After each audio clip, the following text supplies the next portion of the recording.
Hello guys, എൻ്റെ പുതിയ വീഡിയോയിലേക്ക് എല്ലാവർക്കും സ്വാഗതം. രാവിലെ എഴുന്നേറ്റ് കഴിഞ്ഞ് ഇങ്ങനെ പുറത്ത് വന്ന് നിൽക്കുമ്പോൾ ഒരു പോസിറ്റീവ് എനർജി അല്ലേ. അപ്പോഴത്തേനും പത്രം വന്നിട്ടോ, പിന്നെ അത് പോയി എടുത്തു. പിന്നെ നേരെ അടുക്കളയിലേക്ക് കയറി ചായ വെച്ച് കുടിച്ചു. അത് കഴിഞ്ഞ് പുട്ടാക്കാമെന്ന് വിചാരിച്ചു. പഴം ഉണ്ടായിരുന്നേ, എന്നാൽ പിന്നെ പുട്ടാക്കാമെന്ന് വിചാരിച്ചിട്ട് പുട്ടും പഴവും കൂടെ വെച്ച്.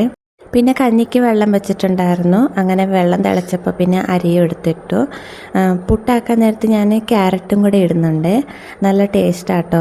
പിന്നെ കാണാനും ഒരു കളർഫുള്ളല്ലേ. അങ്ങനെ പുട്ടും ആക്കിയിട്ട് ഞങ്ങൾ പിന്നെ പഴവും മുട്ടയും കൂടെ കൂട്ടി കഴിച്ചിട്ടോ. കുഞ്ഞു നല്ല ഉറക്കമാണ്.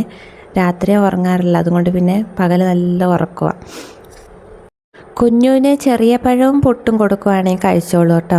ഈ വലിയ നേന്ത്രപ്പഴം പുഴുങ്ങിയിട്ട് കൊടുത്താൽ അത് സെപ്പറേറ്റ് കൊടുക്കുകയാണെങ്കിൽ വൈകുന്നേരമൊക്കെ കഴിച്ചോളൂ, രാവിലെ കഴിക്കത്തില്ല. അപ്പോൾ രാവിലെ പുട്ടും പഴത്തിന് പകരം ഞാൻ അട എന്തെങ്കിലും ആക്കി കൊടുക്കും.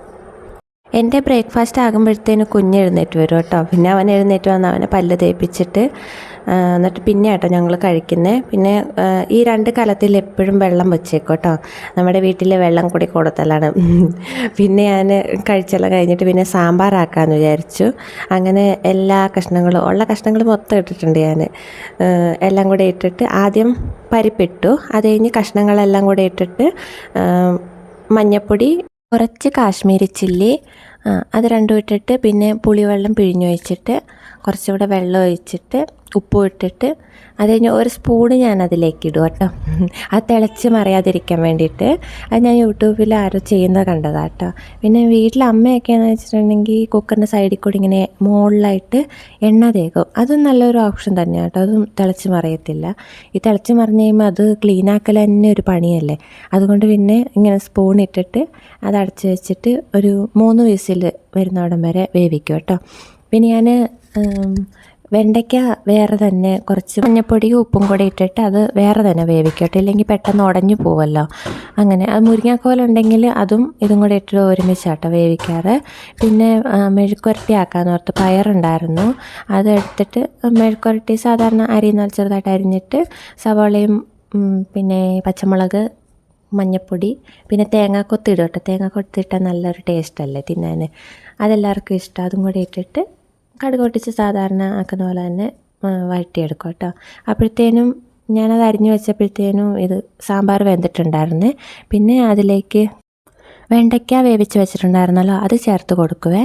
അത് കഴിഞ്ഞ് കടുക് പൊട്ടിച്ചിട്ട് അതിലേക്ക് നമ്മുടെ മറ്റേ വെളുത്തുള്ളിയും ചെറിയുള്ളി, പിന്നെ ചെറിയുള്ളി കുറച്ച് വലുതായിട്ട് അങ്ങനെ തന്നെ ഇടും, ഒത്തിരി അരിയാതെ.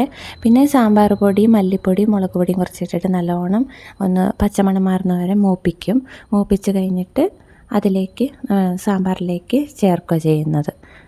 അപ്പോഴത്തേനും നല്ല കൊഴുപ്പുണ്ടാവും കേട്ടോ. ഈ മല്ലിപ്പൊടി ചേർക്കുന്നത് കൊഴുപ്പ് കിട്ടാൻ വേണ്ടിയിട്ടാണ് ഞാനിങ്ങനെ ആക്കാറ് സാധാരണ. അതല്ലാതെ മഞ്ഞൾപ്പൊടിയും മുളക് പൊടിയും പിന്നെ സാമ്പാർ പൊടി മാത്രം ഇട്ടിട്ടാക്കും കേട്ടോ, മല്ലിപ്പൊടി ഇടാതെ. അതാണെങ്കിൽ കൊഴുപ്പ് കിട്ടത്തില്ല, കുറച്ച് വെള്ളം പോലെ ഉണ്ടാവും. അതാണെങ്കിലും കുഴപ്പമില്ല, ടേസ്റ്റ് ഉണ്ടാവും. ഇവിടെ എല്ലാവർക്കും കുറച്ച് കൊഴുപ്പുള്ള പോലെ ഇഷ്ടം. പിന്നെ ഞാൻ മെഴുക്കുരട്ടിക്ക് കടുക് പൊട്ടിച്ചിട്ട് അതിലേക്ക് പയറെല്ലാം കൂടി ഇട്ടിട്ട് അത് മെഴുക്കുരട്ടി ആക്കിയെടുത്തേ.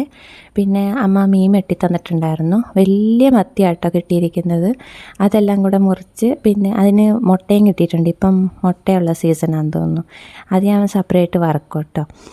അത് വറക്കാൻ നേരത്തെ നല്ല രസമാണ്, പൊട്ടിത്തെറിച്ച് അവിടെ എല്ലാം കുളമാവും. എന്നാലും ടേസ്റ്റാണല്ലോ. അതിലേക്ക് പിന്നെ ഞാൻ മഞ്ഞൾപ്പൊടിയും മുളക് പൊടിയും ഉപ്പുപൊടിയും കൂടി ഇട്ടിട്ട് അത് മിക്സ് ചെയ്ത് പിന്നെ ഞാൻ അവിടെ വെച്ചിട്ടോ. ഒരു അരമണിക്കൂർ നേരം ഞാനവിടെ വെച്ചു. പിന്നെ പോയിട്ട് എനിക്ക് കുറച്ച് അലക്കാനൊക്കെ ഉണ്ട്, എന്നാൽ പിന്നെ അലക്കിയിട്ട് വരാമെന്ന് ഓർത്തിട്ട് അതവിടെ അടച്ചു വെച്ചിട്ട് പോയേ. കുഞ്ഞിൻ്റെ അടുത്ത് അമ്മയുണ്ട്, മമ്മി ടൗണിലേക്കാണ് പോയിരിക്കുവാണേ. അമ്മയുണ്ടെങ്കിലും ഞാൻ പുറത്തേക്ക് ഇറങ്ങുന്ന കണ്ടിട്ടുണ്ടെങ്കിൽ അപ്പം അവൻ ചാടും. അതെങ്ങനെയാണെന്നറിയില്ല, ഞാൻ കാണാണ്ട് ഇറങ്ങാതെ നോക്കിയാലും അവൻ അപ്പുറത്തെ വാതിൽ തുറന്നിട്ട് എങ്ങനെയെങ്കിലും ആണെങ്കിലും ചാടും. എന്ന് വെച്ചാൽ കുറ്റി ഇട്ടിട്ടില്ലെങ്കിൽ അപ്പുറത്തോട് വരില്ല, കാറ് പൊളിക്കും. അങ്ങനെ പിന്നെ പുറത്തിറങ്ങിയിട്ട് പിന്നെ വണ്ടി കഴുക്കും, അവൻ്റെ തുണി എടുത്തുകൊണ്ട് പോയിട്ട് അവൻ അലക്കൽ, അങ്ങനത്തെയൊക്കെ പരിപാടിയാണ്. അങ്ങനെ പുറത്തിറങ്ങി ഞാൻ കുറച്ച് അടിച്ചു വാരാനൊക്കെ ഉണ്ടായിരുന്നു. അതൊക്കെ അപ്പം അത് ചേട്ടയുടെ വണ്ടി കഴുകുന്ന മെഷീനാണ്, അപ്പോൾ അത് കുറച്ചങ്ങോട്ട് മാറ്റി വെച്ചിട്ട് പിന്നെ നമ്മൾ ഇതിലേക്ക് ഡ്രമ്മിലേക്ക് വെള്ളം പിടിക്കുന്ന പൈപ്പാട്ടോ കിടക്കുന്നത്, അതും കുറച്ച് സൈഡിലേക്കാക്കിയിട്ട് പിന്നെ അവിടെയെല്ലാം അടിച്ചു വാരി വൃത്തിയാക്കി. ഞാൻ വോയിസ് ഓവർ കൊടുക്കുമ്പോൾ മമ്മി അവിടെ അലക്കുന്നുണ്ട്, അതാട്ടോ ഒച്ച കേൾക്കുന്നത്, ടപ്പ് ടപ്പെന്ന് കേൾക്കുന്നുണ്ടല്ലേ. ഞാനിപ്പോഴും അത് ശ്രദ്ധിച്ചത്.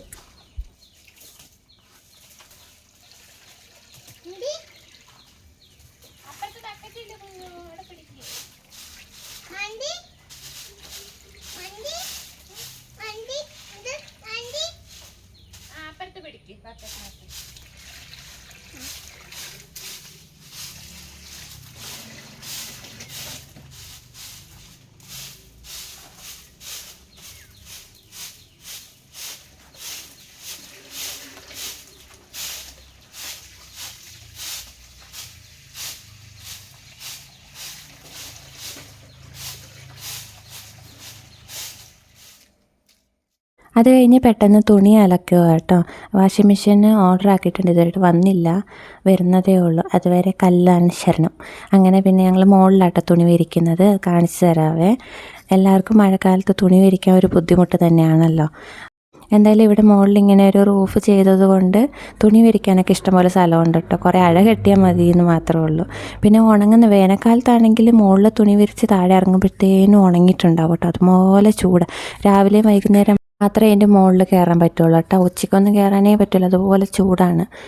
അങ്ങനെ പെട്ടെന്ന് തുണി ഉണങ്ങി കിട്ടും. മഴക്കാലത്താണെങ്കിൽ ജീൻസൊക്കെയാണ് 2 ദിവസം പിടിക്കും. ഇല്ലെങ്കിൽ ബാക്കി തുണികളെല്ലാം സാധാരണ ഒരു ദിവസം കൊണ്ട് നമ്മൾ വാഷിംഗ് മെഷീനിൽ ഉണക്കി ഇടുന്നത് കൊണ്ട് അതിനകത്ത് കിട്ടും. പിന്നെ ഞാൻ തിരിച്ച് വന്നപ്പോഴത്തേനും മുളക് വരട്ടി വെച്ചിട്ടുണ്ടായിരുന്നല്ലോ മീൻ, അത് പിന്നെ ഓരോന്നായിട്ട് വറുത്തെടുത്തിട്ടോ. അങ്ങനെ അത് കഴിഞ്ഞ് ചോറ് വെന്തിട്ടുണ്ടായിരുന്നു, അത് പിന്നെ വറുത്തു. കുഞ്ഞ് അമ്മയുടെ കൂടെ അവിടെ കളിച്ചുകൊണ്ടുണ്ടായിരുന്നു ഞാൻ തുണി വിരിക്കാൻ പോയ സമയത്ത്. പിന്നെ അവന് വിശക്കുന്നുണ്ടായിരുന്നു. അപ്പോഴത്തേനും 1 മണിയൊക്കെ ആയിട്ടുണ്ടായിരുന്നു കേട്ടോ എൻ്റെ പണിയെല്ലാം ആയപ്പോഴത്തേനും.